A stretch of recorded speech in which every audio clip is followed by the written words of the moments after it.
আসসালামু আলাইকুম। সবাইকে আপনার টিচিং একাডেমি থেকে স্বাগত। আজকে আমরা চতুর্থ শ্রেণীর 2026 সালের যে পরিমার্জিত বইটি আসছে,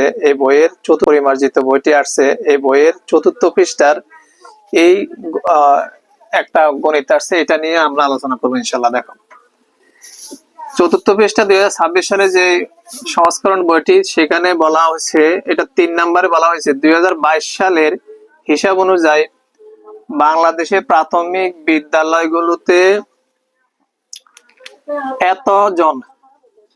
এতজন বলতে এখানে আমরা নিচে বলবো কি শিক্ষার্থী ছিল, সংখ্যাটি কিভাবে পড়বো ও লিখবো। প্রশ্ন এটা করছে, স্থানের নাম দিচ্ছে, এগুলো তোমাদের বইতে এগুলো আছে, আমরা একটু বুঝিয়ে দিচ্ছি। এগুলো তোমরা তৃতীয় শ্রেণীতে পড়ছো। দেখো, একক দশক, শতক, হাজার, অযুত, লক্ষ, নিযুত, কোটিটা স্থানের নাম। এখন এই সংখ্যাটা কিভাবে পড়বো, সেই সংখ্যাটা দেখো, কোটির ঘরে 2, তার মানে 2 কোটি। নিযুতের ঘরে আছে কত তোমার, নিযুতের ঘরে 1, লক্ষের ঘরে 0, হাজারের ঘরে 6, অযুতের ঘরে কত 4, দশের ঘরে 9, একের ঘরে 1, এইভাবে আছে। এখানে আছে, দেখো আমরা এই সংখ্যাটা কিভাবে পড়বো। আমরা এত সংখ্যাটি পড়ি, এই যে সংখ্যাটা আছে সেটি এখানে আমরা লিখছি। দেখো, এই সংখ্যাটা আমরা পড়বো কত, দেখো কোটির ঘরে 2, তার মানে 2 কোটি, 2 কোটি।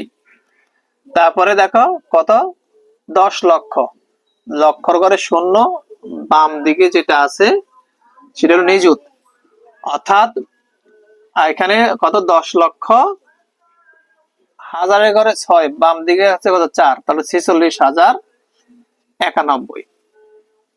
এটা আমরা এখানে লিখবো। দেখো 2 কোটি, অর্থাৎ কোটির ঘরে 2, 2 কোটি লিখবো এখানে, 2 কোটি,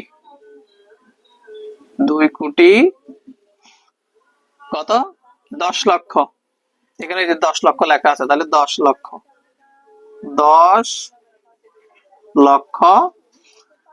এটা হবে হাজারের ঘরে 46, হাজারের ঘরে 6, বাম দিকে দেখো 4 আছে, তাহলে এই ঘরটা কিন্তু আলাদা, তাহলে 46,000, এখানে হবে 46,000, 46,000।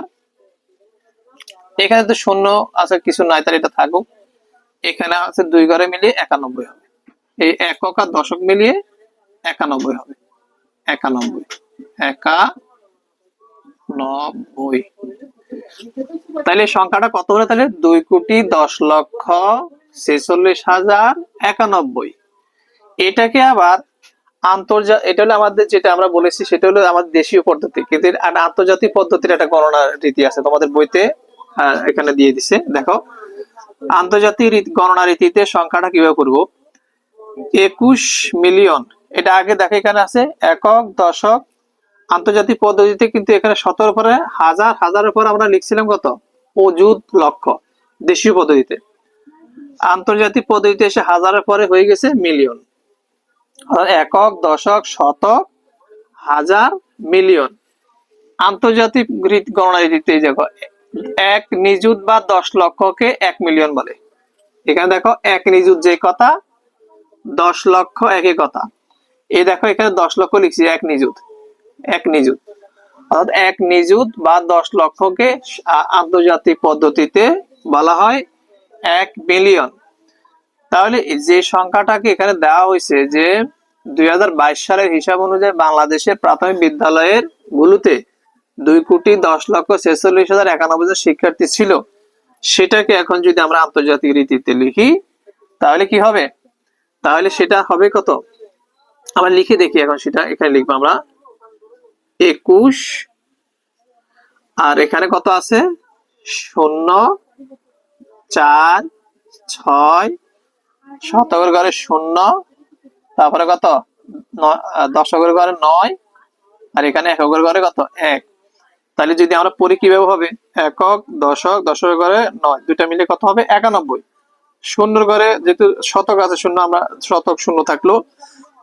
হাজারের ঘরে দেখো 3 ঘর আছে, এখানে এসে 0, তাহলে আমরা এই পর্যন্ত পড়বো। তাহলে কি দাঁড়ায়, মিলিয়নের ঘরে এসে কত 21, তাহলে আমরা লিখবো 21 মিলিয়ন, যেটা আমরা এখানে লিখছি দেখো 21 মিলিয়ন, এখানে এসে 46, এখানে তো অন্য কোনো সংখ্যা থাকতো তো আমরা সেটা পড়তাম 46,091। এটা হলো আন্তর্জাতিক পদ্ধতিতে। তাহলে একটি সংখ্যা যেটা দেশীয় পদ্ধতিতে 2,10,46,991, সেটা আন্তর্জাতিক পদ্ধতিতে করা হয় কত 21 মিলিয়ন, দেখো মিলিয়ন করে 21 মিলিয়ন 46,091 করা হয়। এটা দেশীয় এবং আন্তর্জাতিক দুইটা পদ্ধতি তোমাদেরকে চতুর্থ পৃষ্ঠায় শেখানো হয়েছে। আশা করি বুঝতে পারছো। আমরা পরবর্তীতে পঞ্চম পৃষ্ঠার অঙ্কগুলো নিয়ে আলোচনা করবো। ততক্ষণ ভালো থাকো।